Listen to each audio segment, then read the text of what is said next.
ओम श्री गणेशाय नमः। दोस्तों, वीडियो शुरू करने से पहले वीडियो को लाइक कर दे और चैनल को सब्सक्राइब जरूर कर दे।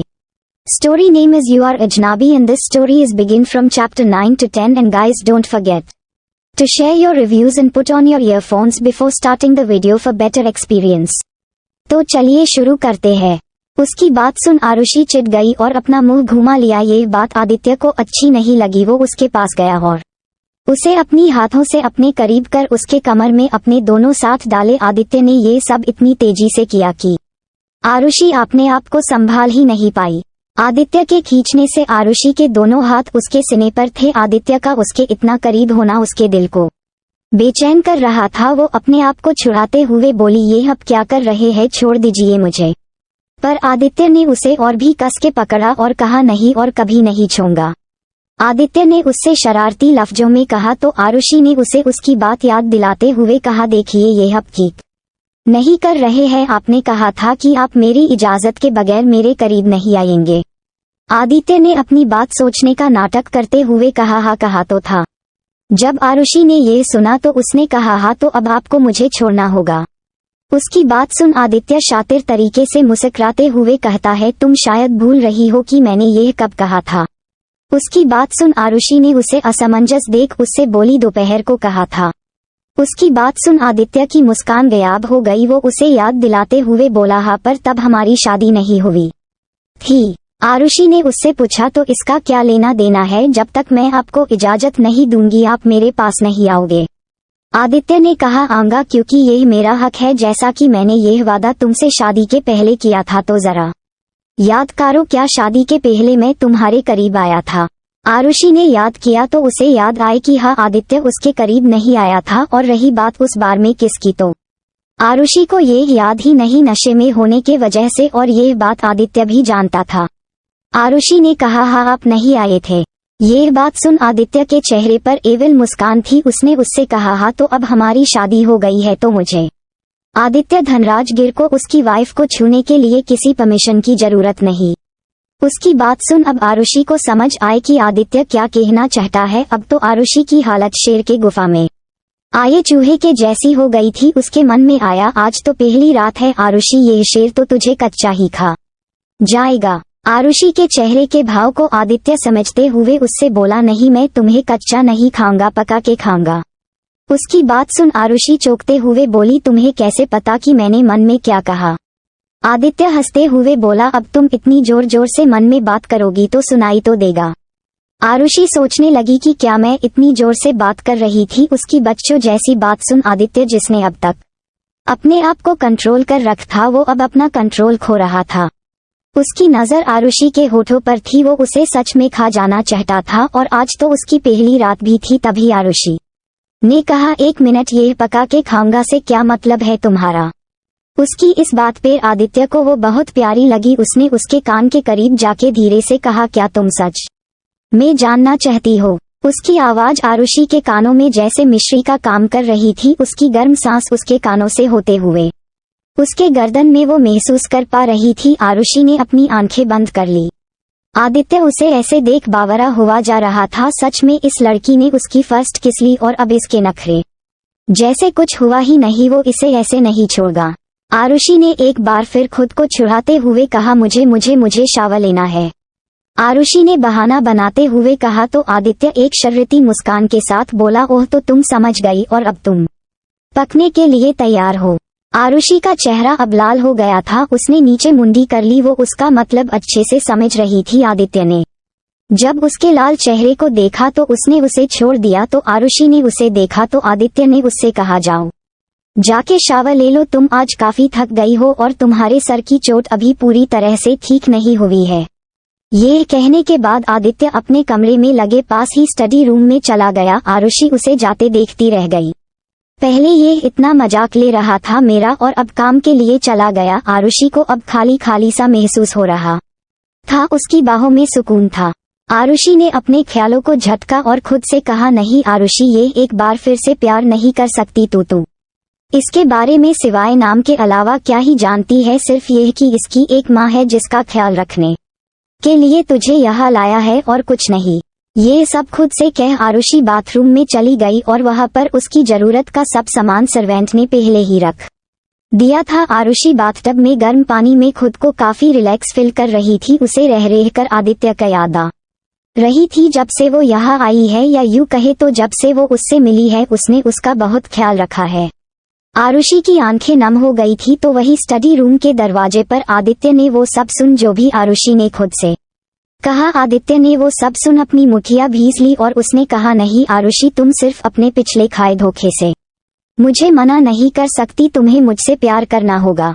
ये बोल वो वहां से बाहर आया और दूसरे रूम में शावर लेने चला गया और बाथरोब पहने हुए अपने कमरे में आया। आदित्य जब दूसरे कमरे से शावर लेके अपने कमरे में आया तो उसने बाथरूब पहना हुआ था। उसके बाल अभी भी गीले थे। उसके बालों से पानी गिर के उसके गर्दन पर आ रहा था, जिस वजह से वो और भी ज्यादा आकर्षित लग रहा था। वो अपने एक हाथ में टॉवल से अपने बालों को पोंछाते हुए क्लोजेट रूम में गया। जब वो वहां गया तो अपने सामने देख उसका मुंह खुला का खुला रह गया। अब उसे गर्मी सी लगाने लगी थी। उसका गला सूख रहा था। उसके सामने आरुषि थी, जिसने अपने आप को टॉवल में लपेट कर रखा था। आरुषि को अपने आप को आईने में देख रही थी और अपने बालों को एक तौलिए से पोंछ रही थी। आरुषि के बदन पर पानी की बूंदें किसी मोती की तरह चमक रही थी। आरुषि ने टॉवल को साइड के टेबल पर रखा और अपने टॉवल को, जिससे उसने अपने आप को लपेट रखा था, उसे खोल दिया। आरुषि को अभी भी ध्यान नहीं था कि आदित्य दरवाजे पर से उसे कब से देखे जा रहा है। आरुषि ने जब अपने उस तौलिए को खोला तो आईने में आदित्य की नजर आरुषि के राइट साइड के सीने में एक छोटे से तिल पर गई, जिसे देख उसे और भी गर्मी लगाने लगी। आरुषि का वो तिल आदित्य को और भी पागल बना रहा था। आरुषि ने उस तौलिए को खोल अपने पीठ को पोंछा और फिर से उस तौलिए को लपेट लिया और वो कपबोर्ड के पास जा रही थी कि तभी उसे कुछ महसूस हुआ और वो अपने जगह पर रुक गई। जब उसने दरवाजे के पास अपनी नजर डाली तो आदित्य को वहां देख उसकी आंखें हैरानी से बड़ी हो गई। उसके कदम अपने आप पीछे हो गए और उसने अपने दोनों हाथों से अपने आप को ढक लिया और पीछे पलट गई। उसकी आंखों में डर था। उसकी आंखें शर्म से बंद हो गई और उसका चेहरा पूरा लाल हो गया। वो तेज सांसें ले रही थी।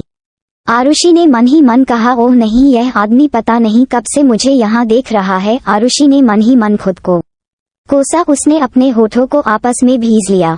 तो वही आदित्य आरुषि की ऐसे हरकत देख उसके चेहरे पर एक तिरछी मुस्कान आ जाती है। तभी उसके आंखें आरुषि के पीठ पर कंधे से नीचे एक तिल पर जाती है और उसके कदम एकाएक ही आरुषि की तरफ बढ़ गए।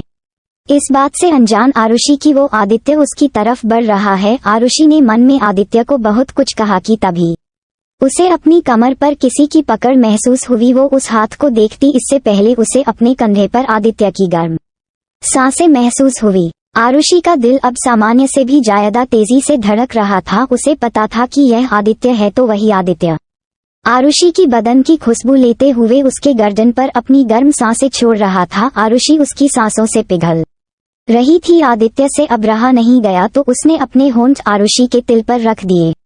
आरुषि अपनी पीठ पर आदित्य के होठों को महसूस कर कांप सी गई तो वही आदित्य उसके होंठ पर आरुषि की पीठ पर चल रहे थे और उसकी हाथ आरुषि के कमर पर और भी कस गए थे। आरुषि तेज सांसें लेते हुए आदित्य को अपने आप से दूर करने की कोशिश कर रही थी, पर कोई असर ही नहीं था। आदित्य उसकी इस हरकत से परेशान हो गया। उसने झटके से उसे अपनी तरफ पलट दिया और आरुषि को देखने लगा। आरुषि को हिम्मत ही नहीं थी कि वो आदित्य को देखे। उसका चेहरा शर्म से लाल था। उसके हाथ आदित्य के सीने पर थे। आदित्य का बाथरोब खुला था पर उसने अभी भी वो पहना था। आरुषि के हाथ उसके सीने पर कांप रहे थे। आदित्य आरुषि की दरी हुई पलकें आसानी से देख पा रहा था कि तभी उसकी नजर आरुषि के सीने पर के तिल पर गई। जो तिल अब तक तौलिए से ढका हुआ था वो आदित्य के अपनी तरफ पलटने से तौलिए के ढीले होने की वजह से अब दिखाने लगा था। आदित्य ने आरुषि की चीन को पकड़ उसे उस पर उठाया और उसे देख उसने तिराची मुस्कान दी। आदित्य ने अपने हाथों की उंगली से आरुषि के उन होठों को सहलाया जहां उसका तिल था। आरुषि के कांपते हाथों को खुद पर महसूस कर आदित्य ने अपने दूसरे हाथों से उसके हाथों को कस के पकड़ लिया और आरुषि के हाथों से ही अपने सीने को दबाने लगा। ऐसा होते ही आरुषि ने अपनी हैरानी से आंखें खोल दी और आदित्य को देखने लगी। आदित्य की नजरों में वो एहसास देख सकती थी। आदित्य ने जब आरुषि को देखते हुए पाया तो उसकी मुस्कान और भी बढ़ गई। एक पल के लिए आरुषि उस मुस्कान में खो गई, पर तभी उसे कुछ याद आया। आरुषि ने अपनी कमर में जब किसी की पकड़ ना महसूस हुई तो जल्दी से आदित्य से दूर हो गई और अपने दोनों हाथों से खुद को कवर कर लिया और गुस्से से आदित्य को घुराने लगी। आदित्य को आरुषि का दूर जाना अच्छा नहीं लगा। वो आगे बढ़ उसे अपने करीब लेने जा रहा था कि तभी उसे आरुषि की गुस्से भारी आवाज आई, रुक जाए। वही आरुषि ने गुस्से से कहा तो आदित्य अपनी जगह पर रुक गया। वो आरुषि को देखने लगा जिसके चेहरे पर गुस्सा साफ था, जिसे देख आदित्य समझ गया कि आरुषि को उसका छूना अच्छा नहीं लगा। अब उसे भी गुस्सा आ रहा था। आरुषि ने उसे गुस्से में कहा, आपकी हिम्मत कैसे हुई मुझे छूने की? आप अपने वादे से मुकर रहे हैं। आरुषि ने उसे उसकी कही हुई बात याद दिलाते हुए कहा। आदित्य ने उसकी बात सुनी तो उसे और भी गुस्सा आया। क्या उसे उसका छूना अच्छा नहीं लगता? क्या उसे उस विशाल का उसके करीब आना अच्छा लगता है? ये सोचकर ही वो गुस्से से आरुषि की तरफ बढ़ गया। उसने कस के आरुषि के बाहें पकड़ ली और गुस्से में उससे कहा था, पर तब तुम मेरी अजनबी थी, पर अब तुम मेरी पत्नी हो और मुझे तुम्हें छूने का पूरा हक है, समझी तुम? ये कह आदित्य उसे अपनी गुस्से भरी नजरों से देखने लगा। क्या आरुषि अपनाएगी आदित्य को? अब क्या करेगा आदित्य आरुषि के साथ? कैसे करेगी आरुषि आदित्य के गुस्से का सामना? अभी कहानी जारी रहेगी। So don't forget to share your review and comment your best part of an story. और अगर आपने अभी तक हमारे चैनल को सब्सक्राइब नहीं किया तो कृपया इसे सब्सक्राइब करें और बेल आइकन पर क्लिक करें ताकि आप हमारी नई कहानी पहले पा सके। And if you like my story so comments your feelings with heart emoji. तो मिलते हैं नेक्स्ट वीडियो, तब तक के लिए राधे राधे।